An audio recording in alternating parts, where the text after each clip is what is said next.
Então, medida provisória 945 de 2020, que é a AMP que trata do trabalho portuário avulso, especificidades. Ela é uma MP confusa, é uma MP que em alguns pontos parece não compreender muito bem o trabalho portuário, tá? Então eu vou ser bem sincero. Em alguns momentos eu vou ter que recordar com vocês alguns conceitos do trabalho portuário para que vocês se lembrem de como ele funciona. Aliás, vou começar aqui fazendo um esqueminha. Deixa eu passar aqui para minha lousa para que vocês possam entender alguns aspectos aqui. É bastante importante a gente entender isso aqui do trabalho portuário, tá? Então vou colocar aqui para vocês. Deixa eu virar aqui a câmera. A gente tem no trabalho portuário uma autoridade portuária.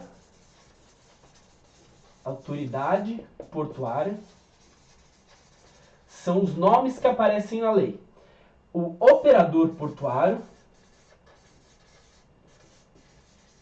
Operador portuário. A MP traz esses nomes. Então, autoridade portuária, operador portuário, órgão gestor de mão de obra, e trabalhador portuário avulso. Trabalhador portuário avulso. Então a lei traz todo esse pessoal aqui. Então a lei traz essas 4 figuras aqui estão na lei. E por que é importante a gente destacar isso? Porque eles são diferentes um do outro. A autoridade portuária, ele é o administrador do porto. Então, que pode ser ou um órgão público ou um concessionário ou permissionário, tá? Então, esse cara aqui não tem relação direta com o trabalho portuário. Ele cuida do porto organizado, tá certo? Bom, e quando a gente fala nesse esquema aqui, nós estamos falando em porto organizado, tá?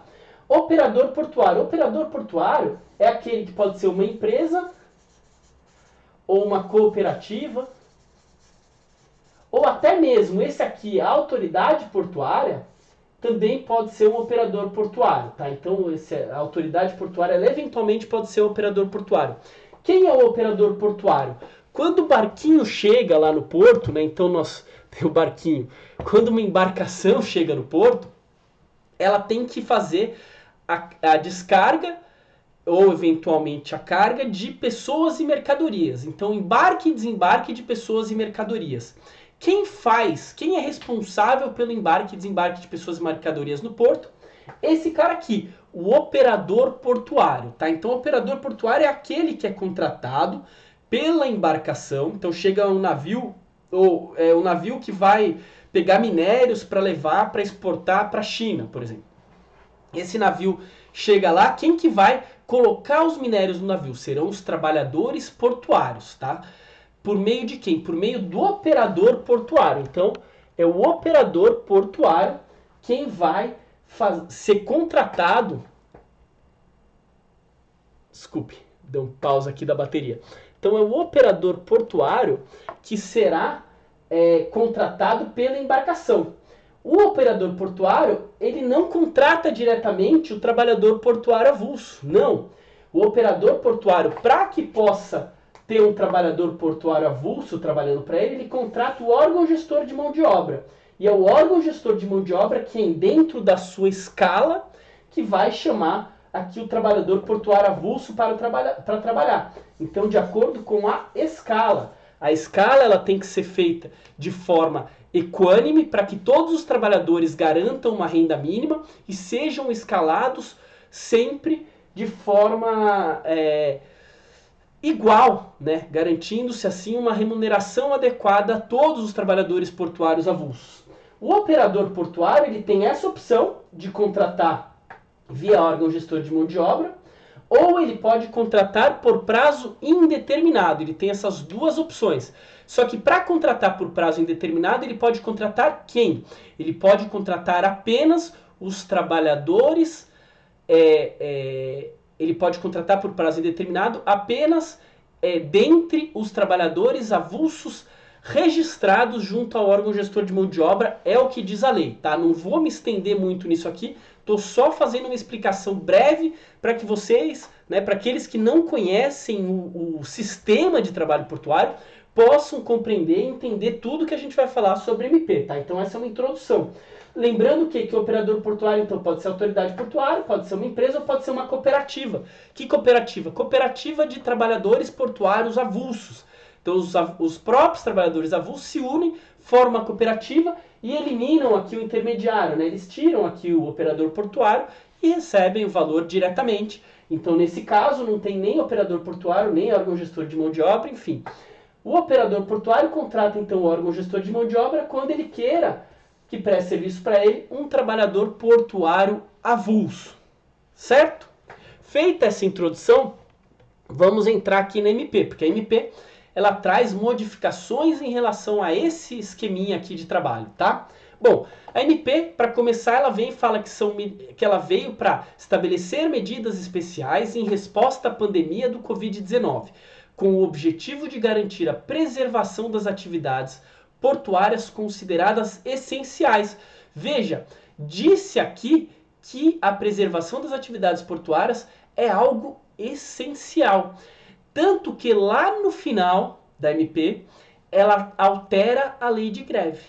Ela modifica o artigo 10º da lei de greve, colocando um inciso a mais lá, dizendo que as operações portuárias são atividades essenciais para fins da lei de greve. Então, veja, modificou a lei de greve. Modificou para quando? Só para esse momento da pandemia? Não, modificou para sempre a lei de greve, tá? Não é restrito aqui. Por quê? Porque está lá a MP modificando a lei de greve. Alterou a lei de greve para considerar dentre os serviços e atividades essenciais as atividades portuárias. Então mudou a lei de greve, tá, gente? Então atenção, isso é uma mudança para sempre, tá? Vai cair na primeira fase um dia isso aqui, tá bom? Então, dos concursos e tudo mais, tá? Então, assim, atenção a isso, tá? O que mais? Seguindo a MP, ela fala que o órgão gestor de mão de obra não poderá escalar o trabalhador portuário avulso. Falei aqui, não falei? Olha, o órgão gestor de mão de obra faz o quê? Ele escala o trabalhador portuário avulso. Ele é responsável pela escala de forma equânime para garantir a renda do trabalhador, né? Portanto, veja, normalmente ele escala livremente. Inclusive a lei que trata da escala também foi alterada de forma definitiva, que é a lei 9.700, deixa só eu confirmar aqui qual é a lei, o número da lei, ó, é a lei 9.719 de 98, que fala da escala dos trabalhadores portuários avulsos. Ela já falava que incumbe ao órgão gestor de mão de obra estabelecer as escalas e ela veio esclarecer o seguinte: a escala só pode ser feita por meio eletrônico, não existe mais escala presencial. Acabou com a escala presencial. O MPT já buscava que a escala fosse sempre eletrônica, com algum sistema que não pudesse ser burlado, para garantir a igualdade nas escalas dos trabalhadores, enfim, para garantir igualdade de remuneração, enfim. E agora a lei veio, a MP veio e estabeleceu isso para quando? Para sempre, alterou a lei completamente, tá? Então a escala ela será sempre eletrônica, nunca poderá ser a escala presencial, tá bom, gente? Não poderá ser presencial.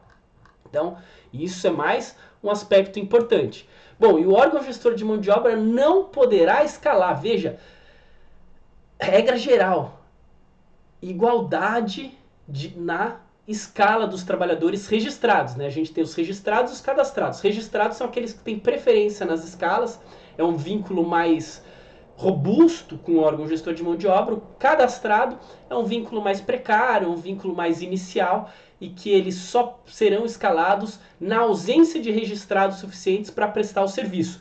Então vejam, a regra geral ela está sendo quebrada aqui.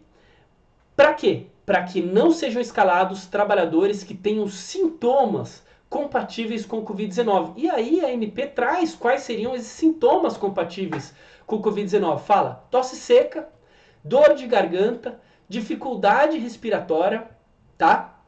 Então, falou aí, tendo esses sintomas, o trabalhador ele deve ser afastado.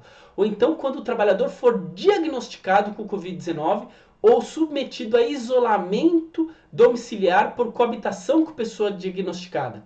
Então vejam, ou ele foi diagnosticado ou alguém da família dele foi diagnosticado e por ele residir junto ele deve também ser isolado.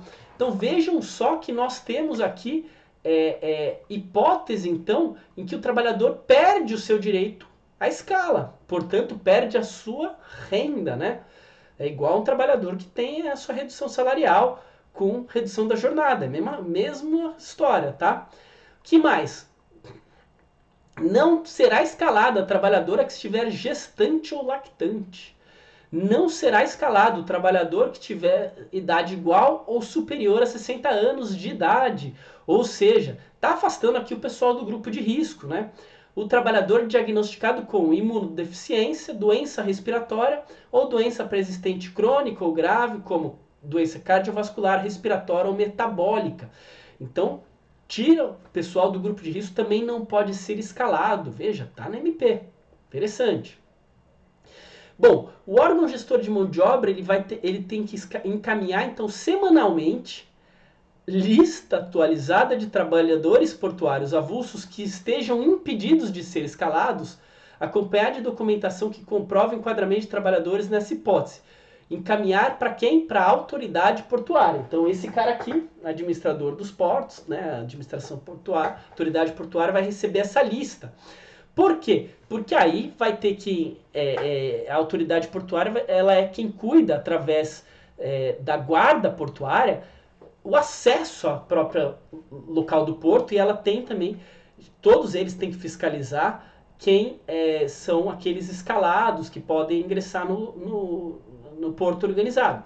De modo que cabe aqui à autoridade portuária impedir o ingresso desses trabalhadores, né? Não podem entrar para trabalhar. Comprovação dos sintomas previstos aí na MP poderá ser feito por meio de atestado médico ou outra forma que estabeleceu o Poder Executivo. Não sei que outra forma seria essa.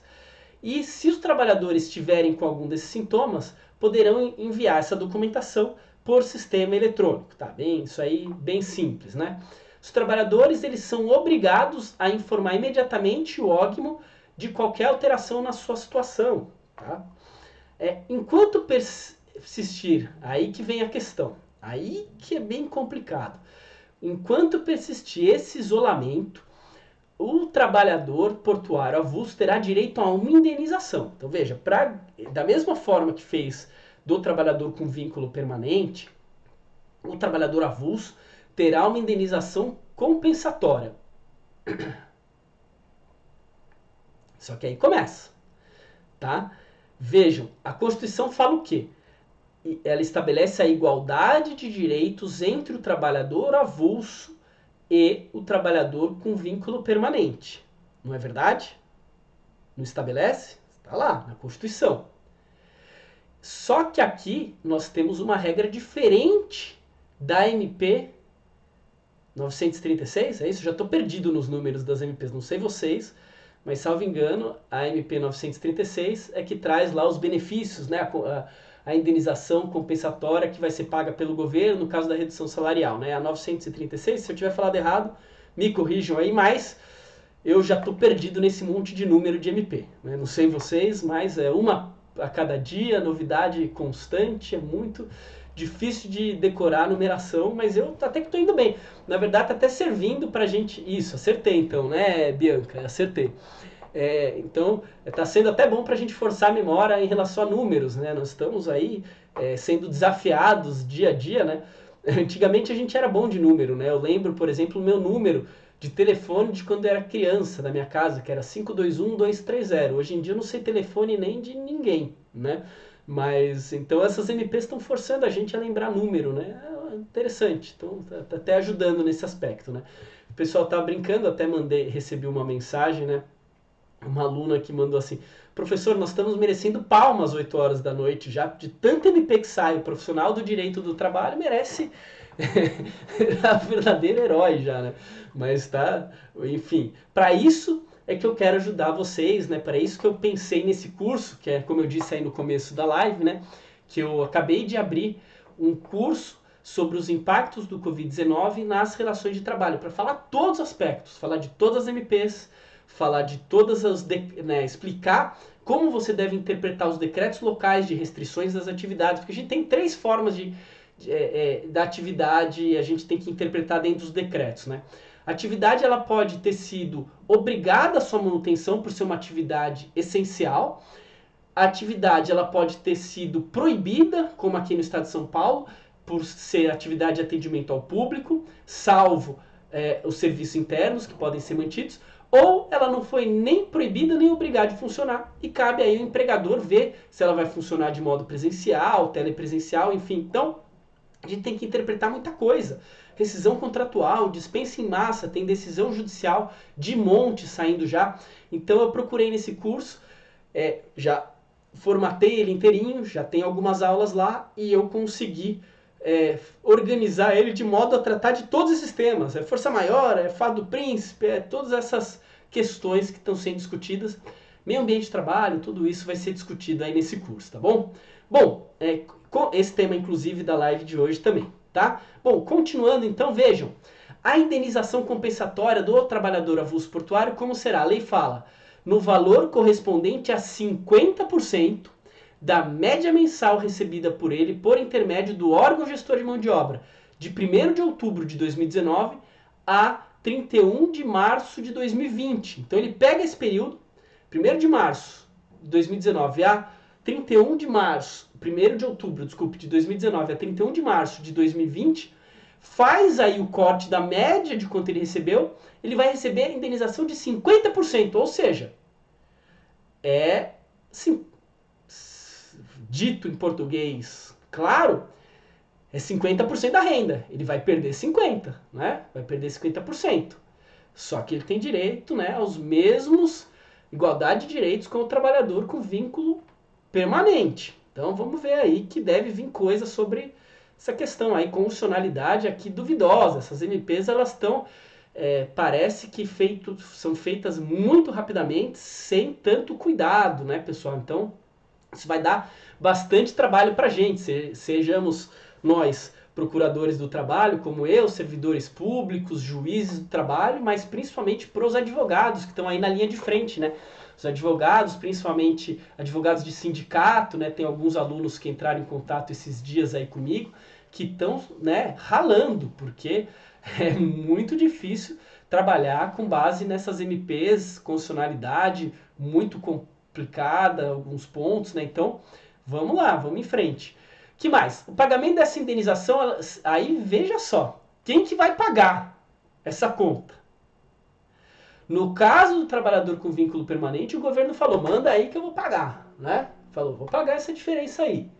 E no caso do trabalhador portuário avulso, não. Será custeado pelo operador portuário ou por qualquer tomador de serviço portuário avulso. Bom, não sei, qualquer tomador de serviço eu não sei quem pode ser. Ou por qualquer tomador de serviço, a lei fala. Eu acabei de falar para vocês, o único tomador de serviço do avulso é o operador portuário. Eu não sei quem pode ser o outro. Quem escreveu isso aqui só pode ser alguém que não estudou a matéria, porque não é possível. Bom, e aí será, então, custeado aqui. Quer dizer, então o operador portuário vai custear. Então vejam, o operador portuário, mas vai custear de quem? Porque ele recebe o trabalhador com base na escala. Ele vai custear, se tiver 1.000, e se tiver 1.000, quem que vai pagar? Se forem 1.000 trabalhadores avulsos. Qual o operador portuário? Porque são vários operadores portuários. Qual deles que vai pagar?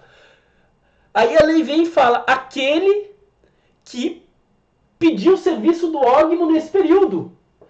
Ué, e se só um pedir, vê lá, só um pediu e são 1.000 afastados aqui. Esse um vai pagar tudo sozinho? É isso? Veja, beira o absurdo, tá? Mas é o que tá lá, tá? É o que tá lá. Não sei se tá dando para entender, desculpem aí se não tiver dando para entender, tô tentando ser claro, mas enfim, tô meio rápido, né? Mas tô elétrico aqui hoje. Bom, então, tá dando para entender? Se tiver, faça o joinha aí, tá? Apertem a curtida aí, que aí eu vou saber que vocês estão entendendo, tá? Bom, Com base na proporção, aí a MP fala, o valor pago por cada operador portuário ou tomador de serviço, não sei por que colocou esse tomador de serviço, para fins de repasse, será proporcional à quantidade de serviço demandado ao órgão gestor de mão de obra. De novo, falei, será proporcional à quantidade que ele demandou. Se ele for o único, vai ser só ele, para pagar os 1.000, como assim? É um sistema em que o operador portuário tem rotatividade das pessoas. O trabalhador portuário avulso é justamente aquele que não tem continuidade na prestação de serviço. Uma hora vai um, outra hora vai outro prestar serviço para o operador portuário. Como é que ele vai pagar isso? Né? Então é bem complexo isso daí. Aqui me parece muito mais lógico que o governo arcasse com isso através do seguro-desemprego, enfim, da mesma forma que vai fazer com o vínculo permanente. Mas não, então, coitado, né, os operadores portuários vão sofrer aqui com isso aqui, né? Mas, enfim, sei lá, vamos ver como é que vai ser isso. Bom, o OGMO deverá calcular, arrecadar e repassar aos beneficiários o valor de sua indenização. Então, o OGMO ainda vai ter que calcular e repassar, enfim. Bom, na hipótese de aumento de custos com o trabalho portuário avulso decorrente de indenização que trata esse artigo, ter impacto sobre os contratos de arrendamentos já firmados, estes deverão ser alterados de maneira a promover o reequilíbrio econômico-financeiro. O que é isso? O operador portuário, ele vem e tem um arrendamento, ele vai lá, tem um galpão que ele aluga no porto, aí por esse aluguel com a administração dos portos, ele paga o aluguel, né? Então, se ele tiver um aumento dos custos, nesse caso aqui pode ser, enfim, estratosférico esse aumento, né? Ele vai ter direito ao reequilíbrio econômico financeiro do contrato. Caso ele não tenha esse aluguel, ele vai ter desconto, né? Se ele não tiver esse arrendamento, ele vai ter desconto nas tarifas do porto, tá? É o que diz a lei. O benefício a ser pago aos trabalhadores portuários avulsos, isso é importante, terá natureza indenizatória, tá? E não integrará a base de cálculo para o fundo de garantia por tempo de serviço. Está escrito lá também na lei, certo? Bom, e aí a MP traz mais um aspecto bem polêmico aqui, que eu não consegui, de verdade, entender se isso aqui vai valer para sempre ou se não vai valer para sempre. Não alterou a lei, mas também não está dizendo que é só para o período de pandemia, tá? Então, fiquei na dúvida, tá? Fiquei na dúvida, mas vamos esperar a interpretação aí dos tribunais, né? Aqui nesse momento o meu papel é trazer para vocês as dúvidas, para vocês pensarem também, né? E a gente vai discutindo, tá? Eu vi que colocou aí um como assim, se vocês puderem colocar aí a dúvida, qual é a dúvida, aí a gente vai esclarecendo, tá? Bom,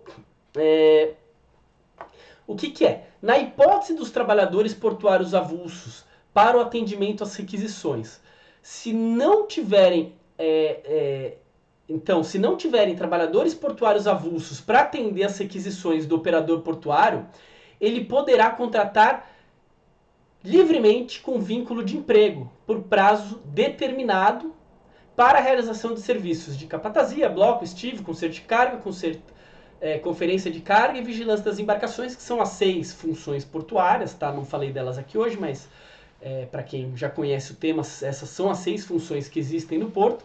Só que vejam, eu falei aqui para vocês no começo, né? Olha, o operador portuário, pela lei 2.815, só pode contratar via OGMO ou trabalhador contratado por prazo indeterminado dentre os avulsos. Então vejam a modificação que grande que é. Aqui ele não vai mais poder contratar só dentre os avulsos, ele vai poder contratar qualquer pessoa e por prazo determinado também. Só que não era então, era vedada pela lei a contratação por prazo determinado e é vedada pela lei de organização dos portos, de modernização dos portos, desculpa, é vedada a contratação por prazo determinado e é vedada a contratação de trabalhador fora do sistema, que não seja já um trabalhador portuário avulso vinculado ao OGMO. Então a lei, a MP traz uma modificação muito grande, por isso que eu disse que é importante a gente saber se ela vale para sempre ou se ela vale só durante o período da pandemia, tá? Bom, considera-se indisponibilidade, ela vem definir o que é indisponibilidade de trabalhadores. Qualquer causa que resulte no não atendimento imediato das requisições apresentadas pelos operadores portuários, tais como greves, movimento de paralisação, operação padrão, ou seja, não pode fazer greve agora.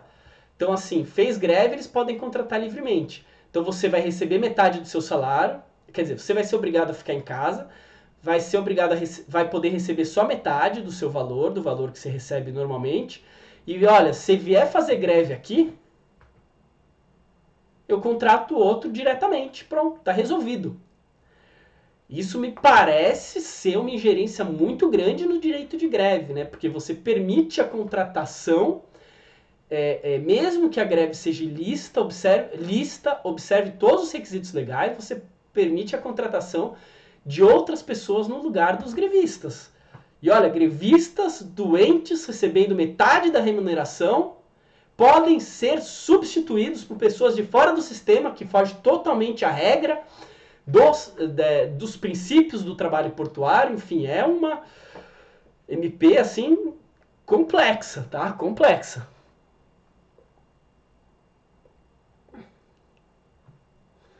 Isso, é bem estranho sobre o quem vai pagar, exatamente. Viu? Tava lendo aqui a dúvida, né, que tá escrito aí da Calço Oliveira, né? Então, é isso aí, dá muita dúvida mesmo. Bom, e a contratação de trabalhadores com vínculo empregatício não poderá exceder a 12 meses. Então, esse prazo determinado, não excedendo 12 meses, então tem um prazo determinado que pode chegar a 12 meses, ou é só que ele vai contratar vários por prazo determinado, até atingir os 12 meses, ou o legislador aqui, né, executivo, estabeleceu um contrato por prazo determinado que pode valer por 12 meses. Fiquei na dúvida, porque ele não explica, ó, o artigo só fala isso. A contratação de trabalhadores portuários com vínculo empregatício, com fundamento nesse artigo, não poderá exceder o prazo de 12 meses. Tá, né? Enfim, é uma nova hipótese de contrato por prazo determinado? Não é? Enfim, tá, né, bem complexa a situação. Escala dos trabalhadores, né, já falei que é eletrônica. E aí, uma última questão importante é o seguinte, né, nós temos já na OIT, na convenção que trata do trabalho portuário, e também na lei, o princípio da multifuncionalidade. O que é isso? O trabalhador ele é estivador, e aí tá sem trabalho de estiva, ele pode fazer trabalho de bloco, de conserto de embarcações, enfim. A lei e a Convenção Internacional buscam estabelecer esse princípio da multifuncionalidade, que é o que? O trabalhador conseguir fazer as várias funções portuárias, para que se ele não for escalado para um serviço, ele possa fazer um outro serviço. Tá? Isso é algo que já era previsto, tanto na lei quanto na Convenção Internacional, muito embora não seja... Voltei aqui. Muito embora não seja aplicável, tá? Não seja aplicável normalmente, né? Isso costuma acontecer. Inclusive o órgão gestor de mão de obra tem como uma das suas funções promover o treinamento, a capacitação multifuncional dos trabalhadores. E a MP ela vem e fala que, desde que possuam qualificação necessária, os trabalhadores portuários avulsos registrados e cadastrados podem desempenhar qualquer das funções. Então não importa se ele é estivador, se ele tiver capacitação, ele pode fazer bloco, pode fazer conserto de embarcação, pode fazer vigia de embarcação, enfim. Sendo vedada a exigência de um novo cadastro ou registro específico, independentemente de acordo ou convenção coletiva, ou seja, uma proteção para o trabalhador, que ele não precisa, para cada função que ele for desempenhar, ter um novo registro, um novo cadastro, ainda que isso esteja previsto no acordo ou convenção coletiva de trabalho. Deixa eu ver aqui o que o pessoal escreveu aqui. A Daniele, para os trabalhadores portuários aposentado, piorou ainda mais. Isso, multifuncionalidade. A Daniela, que a gente conversou já, ela é especialista aí também no tema, ela é advogada, assim, né, trabalha com sindicatos, né, também de avulsos, então pode contribuir bastante aqui.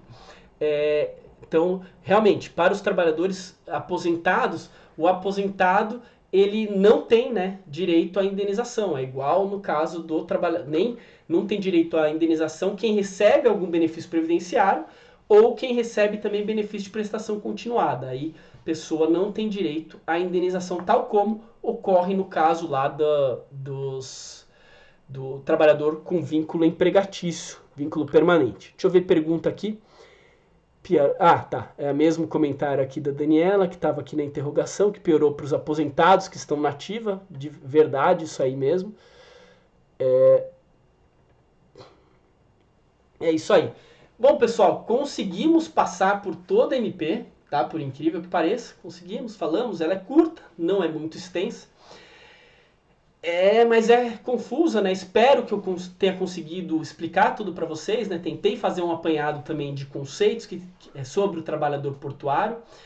E é isso, tá, pessoal? Para aqueles que queiram se aprofundar agora nos impactos da pandemia do Covid-19, novo coronavírus nas relações de trabalho, então informo vocês que por um preço aí praticamente de um jantar aí em família, vocês conseguem fazer esse curso que eu vou tratar de todos os aspectos relacionados, todos os aspectos trabalhistas relacionados com a pandemia, todos os impactos, todas as novidades, o que é arriscado em termos constitucionais de ser implementado, o que é tranquilo, as opções que o empregador tem para a manutenção da atividade econômica, junto com a manutenção do emprego e a manutenção da renda. Esse é o tripé trazido aí por todas as MPs, né? Buscar a manutenção do emprego, da atividade econômica e da renda do trabalhador, ou seja, manter a atividade econômica e os direitos fundamentais dos trabalhadores, tá? Então, para quem quiser, informo que hoje está aberto esse curso, abriu agora, e de hoje até o fim de amanhã, o valor quase em 50% de desconto, né? No primeiro dia, que é dia de abertura das matrículas, a gente costuma fazer, eu junto com a equipe que me ajuda, um dia promocional de abertura, né, das inscrições. Então, para quem quiser, dê uma olhada lá, tem um vídeo em que eu explico todo o curso e vocês vão saber tudo como vai funcionar e para decidir se querem fazer ou não. E aí recomendo que façam a inscrição até o fim do dia de amanhã, porque estará num valor super promocional. Aí será a mesma coisa que um almoço que a gente come muitas vezes aí durante a semana, né? Hoje nós estamos ficando em casa, né? Mas quando estamos livres, soltos aí para almoçar no dia a dia, né? Nos restaurantes por quilo, enfim, né? O valor seria mais ou menos esse, comprando ele com desconto até o fim do dia de amanhã, tá bom, pessoal? Então é isso. Agradeço muito a atenção de todos. Lá vocês terão todas as informações para quem quiser se aprofundar nesse tema. Vejo vocês aí em breve. A gente continua aí sempre com as lives frequentes para que a gente discuta aí as atualidades jurídicas, principalmente aquelas que impactam muito na vida do concurseiro e nesse caso aqui no trabalho de todos. Essa que é a minha intenção com esse curso, é ajudar todos, né, a se aprofundar num tema que ele é muito caro a todos nós nesse momento, todos os profissionais da área trabalhista, né? Eu tive que me aprofundar muito nisso. Quando eu comecei a receber denúncias sobre esses temas, eu vi que eu precisava me aprofundar, que senão eu não daria conta de solucionar todos os problemas existentes. E aí é isso que eu quero transmitir a vocês, uma forma da gente solucionar os problemas todos que vão surgir. Porque, veja, esses problemas eles estão surgindo agora, mas não significa que eles vão terminar agora. As reclamações trabalhistas mal começaram, né? As ações civis públicas sobre esse tema, movidas por sindicatos, movidas pelo MPT, mal começaram. Então, assim, tem muito chão pela frente, aí muita discussão ainda sobre todos esses impactos das MPs, do coronavírus nas relações de trabalho. Tá bom, pessoal? Então é isso. Um grande abraço a todos e até mais.